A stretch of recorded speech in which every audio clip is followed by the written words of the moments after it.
episode of the Community Rec Podcast, special Supplier Voice edition. Today's very special guest is Michael Labradorf. He is the Executive Vice President of Brown and Brown Insurance. Michael, thanks so much for joining us today on this episode. First off, just how you doing, and give a little brief introduction of yourself for everybody.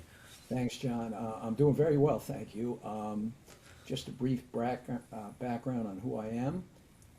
My great-grandfather started my firm in 1904, so I am fourth generation insurance blood, and we were a private firm for well over 100 years, and we sold the business in 2007 to Brown and Brown. And today we are the fifth largest insurance broker in the United States. We trade on the New York Stock Exchange. We're part of the S&P 500, and we have some 24,000 teammates across the United States. And very happy to be here and talk to John and the rest of the REC community.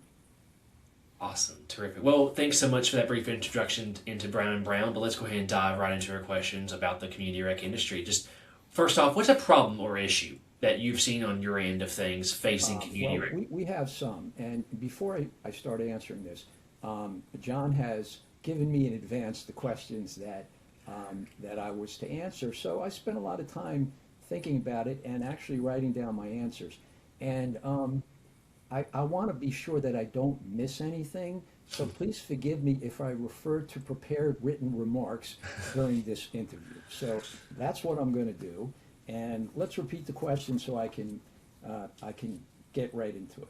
Yes, sir, certainly. Well, just first off, what's a problem or issue that you've seen on your end of things facing community rec professionals at this moment in time that needs solved? So, as I said, I'm an insurance broker, and we buy insurance for our corporate and our personal customers. And we specialize in the YMCA, REC, camp communities. So, we have a huge specialization in the community rec space.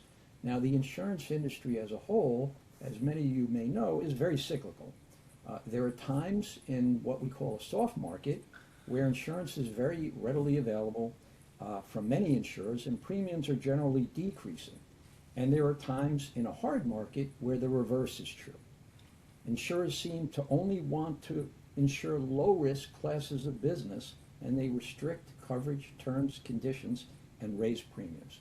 We are now coming off of a 5-year, very hard market cycle, which has hurt many of you. And it's only now starting to ease for many types of insurance.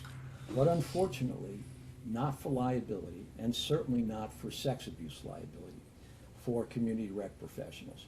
These lines of insurance remain problematic for many reasons, which I'll discuss in a bit. Gotcha, awesome. Well, thank you for that. Going off of that, but what's a common misconception that you can dispel surrounding this issue? Sure. Well, everybody knows that insurance companies are for-profit enterprises and they're in it to make money. Yes. But I don't think many people realize the serious issues that insurers face when they look to insure community rec organizations. There may be well over 5 or even 10,000 insurance companies in the United States, but why are there so few of them that want to insure you? Think about that. 10,000 insurance companies and only a handful want to get involved in the operations that what you do. And the reason is pretty simple, because the exposures to loss that many of you have are pretty much all of the things that insurance companies hate. You're dealing with youth. You have the sports exposure. You have the sex abuse exposure. You have aquatics, and you have transportation. All of these things are really difficult risks to insure. So that creates problems. So in order to get the best from your insurers, you need to understand these issues that the insurers face and be prepared as best you can to deal with them. Well, that's an excellent lead into the next question I have, which is more on the community rec side. What are some best practices for navigating these different kinds of levels of risk that you mentioned? And what maybe are some keys to success for community rec centers that they can have? Good question. Actually, there's a lot that you can do. Perhaps the most important thing that you can do is start immediately to address the issues head on. Make certain that you have the best culture of safety and be able to show that to insurers. Insurers are getting very sophisticated these days. When we send a risk to an underwriter to underwrite, they don't only look at the papers that we send them, they go online, they look at your website, they search social media, they find out articles about you, they find out that people are making criticisms about your organizations. They ask us all these questions. So know that they're doing a deep dive and you want to be able to show yourself in the best light. So you got to be able to show the best culture of safety and be able to have that and show that to insurers. Have very strong abuse prevention procedures for training, monitoring, and reporting of abuse claims. And that has to include the grooming process and peer-to-peer abuse. These must be embedded in your culture, not just a written document that sits on a shelf and gets dusted off every once in a while. Have a strong loss prevention culture, which must start from the top, requires senior leadership buy-in and frequent emphasis on this. Have a safety committee that meets regularly to review every claim and every near miss that didn't result in a claim. Not to assign blame to anybody, but to learn from that and what went wrong or what could have gone wrong and disseminate that information throughout the organization so it doesn't happen again. Encourage your insurers to help you. They have loss control departments. Request an in-person loss control visit so they can spot problems that you can change. And even better, if you're really good, they can report back to the underwriters what a terrific risk you are. If you have had claims, which most people do, immediately dissect them and correct any issues and retrain where needed. Immediately document what you have done. As I said, most insureds have claims, but take immediate corrective action and the results that you're going to get are better. Gotcha. Thank you so much for that. Those are very in-depth tips I think will really help out anyone who listens to this podcast. So thank you for that. I want to give you some time now to talk about Brown and Brown and how can your company, product, service, I know it's insurance in this case, how can your company help community rec centers manage risk and become overall better at risk prevention? Okay, I could do that, even though we're slightly out of order of questions, but I'll jump ahead. And then I'll come back. That's quite okay. So, look, for liability, the rec community faces a very tough liability market, and you're a very tough risk. They must understand that not every insurance broker can get the same result in the insurance market. In fact, it's quite the opposite. The few remaining viable insurers are now overwhelmed with applications to quote from every broker under the sun. So many of you are experiencing insurance pain, you're shopping the insurance. So if you only have a handful of insurers that write your risk, and all of a sudden they have piles and piles and piles of applications to look over, which ones are going to rise to the top and get the most attention? The one from the insurance broker that only insures, say, one YMCA or two YMCAs? Or the one that does a tremendous amount of business with all of them, that knows the underwriters personally, and is a known specialist in that niche. Fortunately, at least for now, commercial insurance is not written by AI. It's written by underwriters. All I do all day long is negotiate insurance with people. I don't sell a widget or a physical product. I sell an abstract product, which is all trust. And it's the client trusts me and the insurance company trusts me. The trust that the insurer places in the broker because of their specialization and the business they placed with them in the past is key to getting the best insurance product. It's like Walmart. They get a much better deal on buying Advil or anything else than your local drugstore around the corner. YUSA recently published a report navigating the insurance market and stressed that your insurance broker is your best advocate, and that is certainly true. Start your renewal process early. 6 months in advance is a good time. If your local broker only insures one or two Ys, they cannot possibly do better than a specialist in this niche. Awesome, thank you. And thank you for mentioning the report from YUSA. I know that's going to be very helpful as well for community rec leaders.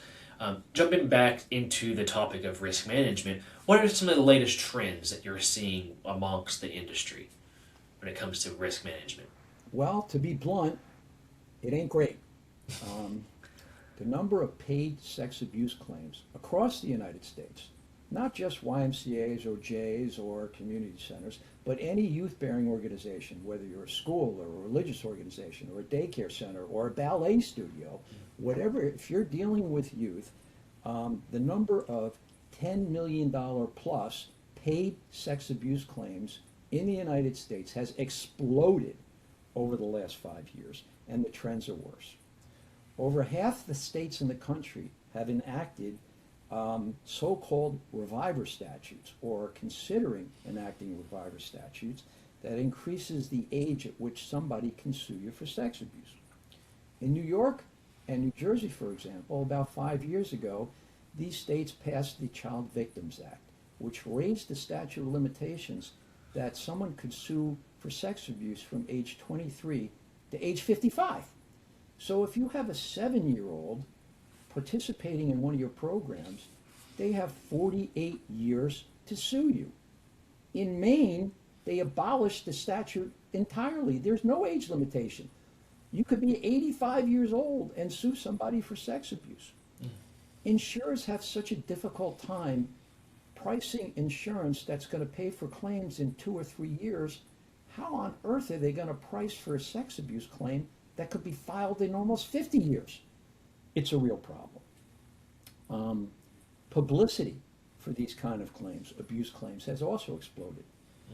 Don't forget the Me Too movement and many high-profile sex abuse claims, like the USA Gymnastics claim and Larry Nassar. Social inflation. Well, all these publicity claims just fuel the fire, and somebody goes, okay, well, everybody's suing, why won't I? There's a term called social inflation, which insurance companies use frequently, where a claim paid just 5 years ago for, say, $2 million, if that same claim were to be filed today, it could easily go for $5 million. Juries seem to be giving money away like mad, and there is a predisposition in the public at large against corporations. So insurers are responding by limiting their exposures to sex abuse and high liability claims, by reducing the coverage they offer, and are charging more for what they do offer. Gotcha, awesome. Thank you so much for some of those trends I didn't even think about would make a big difference, like you said. So thank you for that. Finally, I want to go back into Brown and Brown. How is your company uniquely positioned in the community rec industry to help out these centers and to assist leaders in their endeavors? Thank you for asking. I'd love to share. Okay. We have so many ways that separate us from the pack. First of all, we've been in this niche for 100 years. We have a 12-person team in my office that does nothing but insures YMCA's, community centers, and summer camps, which many of you operate. We have a 24/7 crisis response team that includes attorneys. We have the country's leading sex abuse defense attorney on our panel. We have a PR, public relations firm, a crisis response firm, 2 social workers, and a psychologist, all ready in the event of a crisis if needed. And we have handled myriad sex abuse claims, drownings, major auto accidents, total wildfire losses, attempted suicide of participants, and countless others. Pretty much there's not going to be a claim that you're going to have that we have not handled. We offer free webinars, and we post them online for free for everyone to see, whether you're a client of mine or not. We've done 3 with Presidium alone on sex abuse. We did 1 on tabletop crisis management, exercises, 1 on employment law, and another on facility safety. We have services to reduce your workers' compensation claims, provide GPS tracking of your automobiles, which is a really cool thing, telematics. If you're not already doing this, you put these in your autos, and you can see how fast your drivers are driving and how fast they're braking. We can provide water flow sensors, which detect water flowing when it's not supposed to. So in the middle of the night, you can turn off the main water and have a small claim instead of a huge claim. We also do pre-camp staff orientation sessions. And if we can't get to your facility, we had it professionally filmed, and it's up on my website for our clients to see. We also can benchmark your coverages, your directors and officers, your employment practices liability, your cyber insurance, so you can see how you compare with your peers to the limits you're buying and even the premiums that you're paying. We can also do a catastrophic perils analysis. Catastrophic perils, earthquake, floods, tornadoes, convective storms, hurricanes. Insurers are freaking out as climate change, whether you believe it or not, insurance companies absolutely do, and they underwrite based on those exposures. So if they come back to us and say, well, we want to give you a really high wind and hail deductible, maybe we can run a catastrophic perils report which says the likelihood of a wind and hail event at your location is once in every 10,000 years. And we can use that to go back to the insurance company and argue for a better deal. And as I said, we are the 5th largest broker in the United States. And although my office is on the East Coast, we have 500 offices across the United States, 24,000 employees.